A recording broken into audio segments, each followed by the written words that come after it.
بسم اللہ الرحمن الرحیم نحمدہ ونصلی علی رسولہ الکریم اما بعد فاعوذ باللہ من الشیطان الرجیم بسم اللہ الرحمن الرحیم قال اللہ تعالی فی القرآن المجید ولا تلمزوا انفسکم ولا تنابزوا بالالقاب صدق اللہ العظیم اللہم صلی علی سیدنا و مولانا محمد النبی الامی وعلی آلہ وسلم تسلیما۔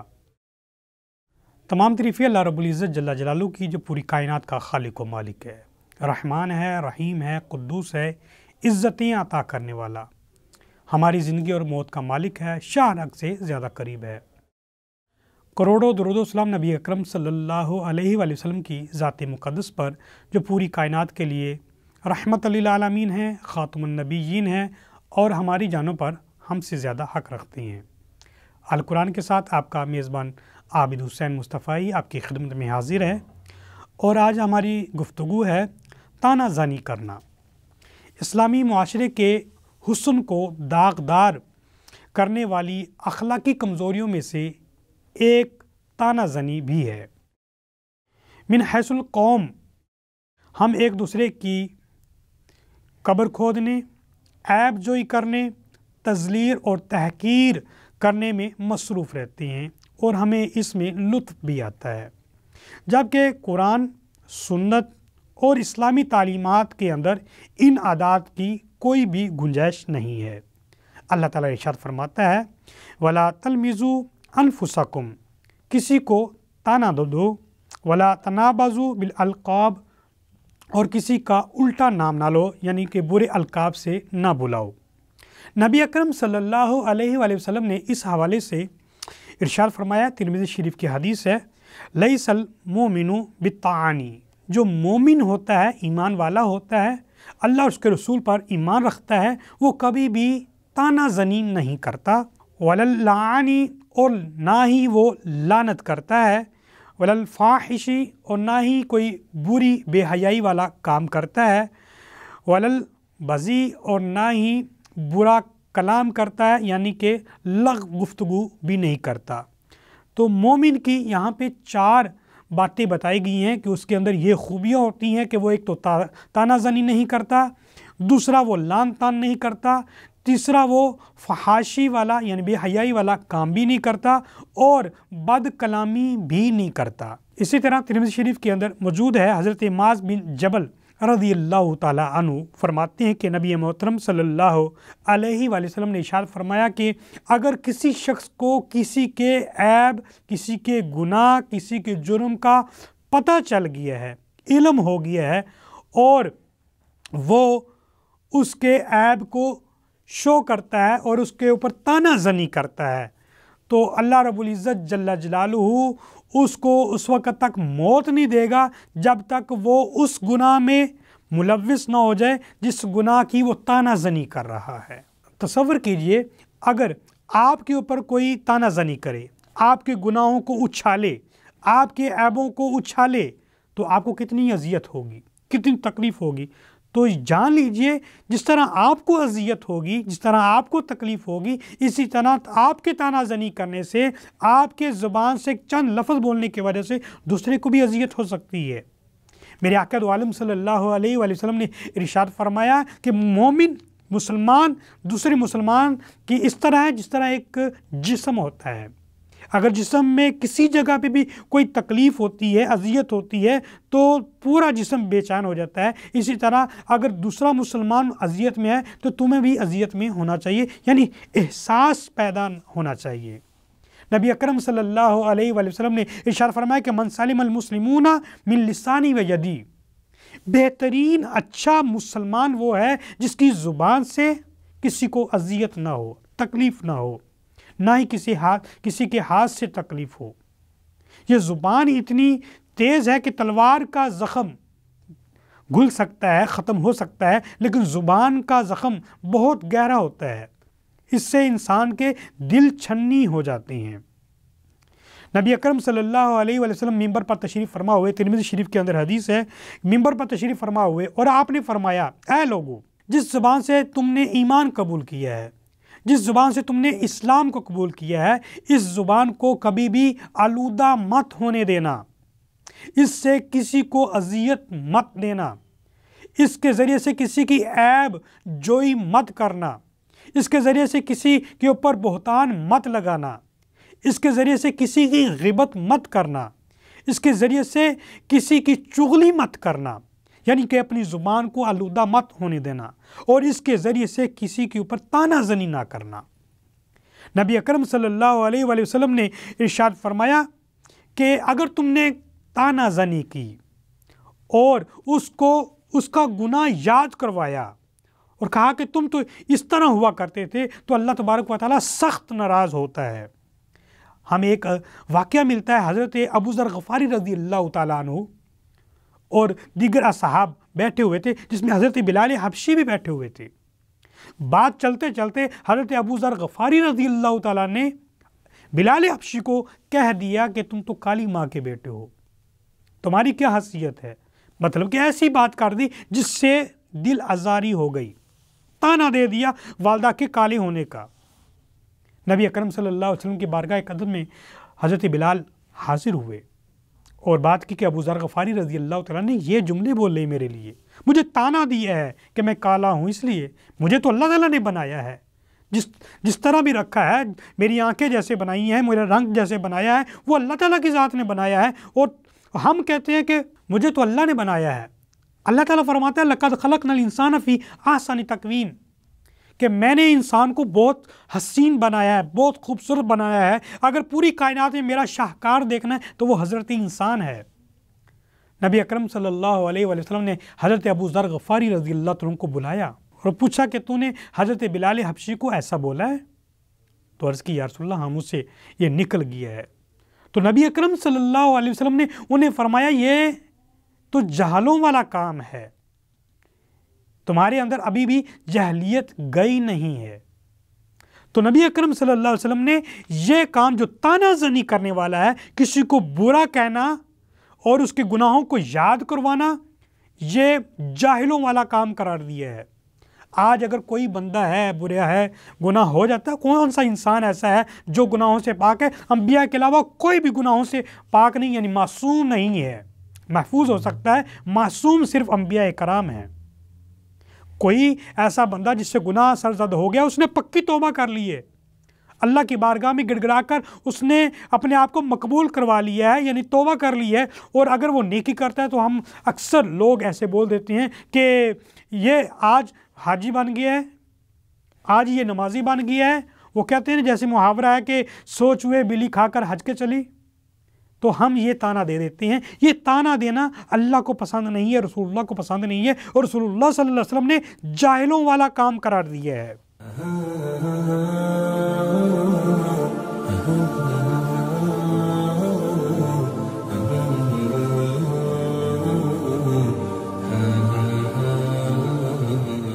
غزوہ احد کے اندر نبی اکرم صلی اللہ علیہ وآلہ وسلم کے ساتھ منافقین بھی تھے جو مقام شوق پہ آپ کو چھوڑ کے چلے گئے، اور غزوہ احد کے اندر صحابہ اکرام شہید بھی ہوئے ہیں، نبی اکرم صلی اللہ علیہ وسلم کی آنکھوں کے سامنے شہید ہوئے ہیں۔ جب مدینہ میں آئے تو منافقین نے تانا دیا تھا، ہم نہیں کہتے تھے ایسے ہو جائے گا، تو انہوں نے تانا دیا تھا۔ تو یہ تانا دینا کسی کو کسی چیز پر، یہ منافقین کا انداز ہے۔ ہر بندہ دوسرے کو تانا دے رہا ہے، ہر بندہ ایک دوسرے کو تانا دے رہا ہے۔ گھر میں بیوی ہے تو اپنے شوہر کو تانا دے رہی ہے، میں جب سے تمہارے گھر میں آئی ہوں مجھے سکھ نہیں ملا۔ شوہر بھی بیوی کو کہہ رہا ہے کہ جب سے تو آئی ہے کہ میرا کام ہی نہیں چل رہا۔ اسی طرح بچے والدین کے بارے میں تانا زنی کرتے ہیں کہ اگر یہ کیا ہوتا تو ہمیں یہ مصیبت نہ آتی، ہمیں پریشانی نہ آتی۔ اسی طرح استاد شاگرد کے بارے میں کرتا ہے اور شاگرد استاد کے بارے میں تانا زنی کرتا ہے۔ عوام حکومت کے والے سے اور حکومت عوام کو جو ہے وہ تانا زنی کرتی ہے، اس کے اوپر بولتی ہے۔ نبی اکرم صلی اللہ علیہ وسلم نے ارشاد فرمایا، موجب الاوسط کے اندر موجود ہے، من آذا مسلمن فقد آذانی، جس نے کسی مسلمان کو اذیت دی، یعنی کہ اس کا دل توڑا، زبان کے ذریعے سے اذیت دی یا ہاتھ کے ذریعے سے اذیت دی یا کسی حوالے سے بھی اذیت دی، کسی نے کسی مسلمان کو اذیت دی، میرے آقا نے فرمایا فقد آذانی، اس نے مجھے تکلیف دی ہے، اور جس نے مجھے تکلیف دی ہے فقد آذا اللہ، اس نے اللہ کو تکلیف دی ہے۔ تو دیکھیں بات کہاں تک جاتی ہے، ایک مسلمان کو ناجائز تکلیف پہنچائی ہے تو رسول اللہ کو تکلیف پہنچائی ہے، اور رسول اللہ کو تکلیف پہنچائی ہے تو اللہ کو تکلیف پہنچائی ہے۔ تو ہمیں دیکھنا چاہیے کہ ہمارے لہجوں سے، ہمارے انداز سے، ہماری تانا زنی سے کسی کو تکلیف نہ ہو، اذیت نہ ہو، پریشانی نہ ہو، کوئی مصیبت میں نہ آ جائے ہماری وجہ سے۔ حضرت شیخ سعدی رحمۃ اللہ علیہ فرماتی ہیں ایک شخص تھا، وہ جنگل میں جایا کرتا تھا، لکڑیں کاٹتا تھا، اس کی شیر کے ساتھ دوستی ہوگی، ایک بادشاہ کے ساتھ، جنگل کے بادشاہ کے ساتھ دوستی ہوگی۔ تو بادشاہ نے کہا کہ میرا دوست ہے، اس کو جو بھی مدد چاہیے تو اس کی مدد کیا کرو۔ کچھ جانور لکڑی لے کے آتے، کچھ جانور جو ہے وہ اس کو سواری کے طور پر استعمال ہوتی۔ وہ گھر میں جاتا اور کہتا کہ جنگل میں ایک میرا بہت اچھا دوست ہے، میری بڑی مدد کرتا ہے۔ بیوی نے کہا کہ اگر اتنا ہی اچھا دوست ہے کبھی دعوت دو، بلاؤ۔ تو کہا چلو ٹھیک ہے، میں کل دعوت دیتا ہوں، تم کھانا بنانا۔ اس نے کہا کیا بنانا ہے؟ کہا کہ گوشت بنانا۔ شیر کو بلایا گیا، شیر جب گھر میں آیا تو بیوی نے یہ تانا دیا کہ درندہ تمہارا دوست ہے، یہ درندہ تمہارا دوست ہے۔ شیر کو یہ بات اچھی نہیں لگی، وہ واپس گیا۔ اگلے دن وہ بندہ جب جنگل میں آیا تو شیر نے کہا کہ آپ میرے پیٹھ کے اوپر بڑا گہرا زخم لگائیں۔ کہا کہ آپ تو میرے دوست ہیں، میں تو زخم نہیں لگاؤں گا۔ تو شیر نے کہا کہ زخم لگاؤ، پھر میں بتاؤں گا اصل میں بات کیا ہے۔ اس نے زخم لگا دیا۔ کچھ عرصے بعد وہ شیر واپس آیا اور کہا کہ میری پیٹھ پہ جو زخم لگایا تھا نا تو نے، وہ دکھاؤ۔ تو اس نے دیکھا، کہا کہ مجھے نظر تو نہیں آ رہا۔ کہا کہ یہ زخم تو ختم ہو گیا، لیکن جو تیری بیوی نے مجھے درندہ کہا ہے نا، وہ ابھی بھی میرے دل میں ہے، ابھی بھی مجھے تکلیف دیتا ہے، ابھی بھی میرے کانوں میں وہ آواز گونجتی ہے۔ یعنی کہ جو الفاظ ہوتے ہیں تکلیف دینے والے، جو تانا زنی والے ہوتے ہیں، وہ انسان بھولتا نہیں ہے۔ تو اس اعتبار سے ہمیں دیکھنا چاہیے کہ ہم کسی کو اذیت نہ دیں۔ ایک صحابی رسول اور رسول اللہ صلی اللہ علیہ وسلم کی بارگاہ اقدس میں حاضر ہوا اور عرض کی کہ یا رسول اللہ مجھے کوئی ایسا وظیفہ بتائیں، ایسا کام بتائیں کہ جو مجھے نفع دے، جو سب سے زیادہ نفع دینے والا ہے۔ وہ صحابی کبھی کبھی رسول اللہ کی بارگاہ اقدس میں حاضر ہوا کرتا تھا، تو نبی اکرم صلی اللہ علیہ وسلم نے ارشاد فرمایا کہ کسی کی نیکی کو، کسی بھی نیکی کو حقیر نہ جانو، کسی بھی نیکی کو حقیر نہ جانو، چھوٹا نہ جانو۔ یہ نہیں کہ یہ کون سی بات ہے کسی کو پانی پلا دیا، یہ کوئی بڑی بات ہے کہ رستے سے جو ہے وہ پتھر کو دور کر دیا یا تکلیف دہ چیز کو دور کر دیا۔ چھوٹی چھوٹی نیکی کو بھی حقیر نہیں جانو۔ اللہ تبارک و تعالیٰ چھوٹی نیکی کو بھی دیکھ کر مقبول کرتا ہے، بڑا پسند کرتا ہے۔ اور فرمایا کہ جس سے بھی ملو مسکرا کر ملو۔ اور تیسرا فرمایا کہ میرا آقا نے فرمایا اگر کوئی بندہ تجھے تانا دے، غصے کے اندر آ کے تانا دے، تو اس کو کبھی بھی جواب نہ دینا، اس کو جواب نہ دینا۔ اگر تم اس کے مقابلے میں جواب دو گے تو تمہارے اور اس کے درمیان کوئی فرق نہیں رہے گا۔ اور اگر کسی بندے نے تانا دیا ہے اور وہ چیز اس کے اندر ختم ہو گئی ہے، اس نے توبہ کر لی کسی گناہ کی، تو وہ اس کو گناہ ملے گا اس کو تانا دینے کی وجہ سے، اذیت دینے کی وجہ سے۔ تو اس اعتبار سے بھی ہمیں بچنا چاہیے تانا زنی کرنے سے۔ نبی اکرم صلی اللہ علیہ وآلہ وسلم نے ارشاد فرمایا کہ اے صحابہ بتاؤ کہ مفلس بندہ کون ہوتا ہے؟ صحابہ اکرام نے عرض کی یا رسول اللہ مفلس وہ ہوتا ہے جس کے پاس مال نہیں ہوتا، جس کے پاس آسائش نہیں ہوتی، جس کے پاس معاشی نظام نہیں ہے۔ میرے آقا دو عالم صلی اللہ علیہ وسلم نے فرمایا کہ نہیں، یہ مفلس نہیں ہے، بلکہ مفلس وہ شخص ہوتا ہے جو قیامت کے دن آئے گا اور احد پہاڑ جتنے اس کے اعمال ہوں گے۔ عرض کی یا رسول اللہ یہ مفلس تو نہیں ہے، یہ تو بڑا مالدار ہے۔ میرے آقا نے فرمایا اس کے پاس اعمال تو اتنے زیادہ ہوں گے، لیکن اس کی زبان سے جو الفاظ صادر ہوئے ہیں دوسرے لوگوں کے لیے، کسی کو جھڑکا ہوگا، کسی کے اوپر غصہ ہوا ہوگا، کسی کو گالی دی ہوئی ہے، کسی کو تانا زنی کی ہوئی ہے، اس کی وجہ سے اس کی جو نیکیاں ہیں وہ دوسرے لوگوں کو منتقل ہو جائیں گی، یہ مفلس ہو جائے گا، خالی ہو جائے گا۔ تو اسے دیکھنا چاہیے کہ ہمارے اگرچہ ہم نماز پڑھتے ہیں، روزہ رکھتے ہیں، زکوٰۃ کرتے ہیں، لیکن ہمارے الفاظ سے اگر کسی کو اذیت ہوگی تو ہمارے کیے ہوئے اعمال، نیکیاں دوسرے کو منتقل نہ ہو جائیں۔ نبی اکرم صلی اللہ علیہ وآلہ وسلم نے ارشاد فرمایا کہ ظالم اور مظلوم دونوں کی مدد کیا کرو۔ صحابہ اکرام نے عرض کی یا رسول اللہ ظالم کی مدد کیسے ہو سکتی ہے؟ مظلوم کی تو سمجھ آتی ہے کہ اس کو ظالم سے بچانا ہے، لیکن ظالم کی مدد کیسے ہو سکتی ہے؟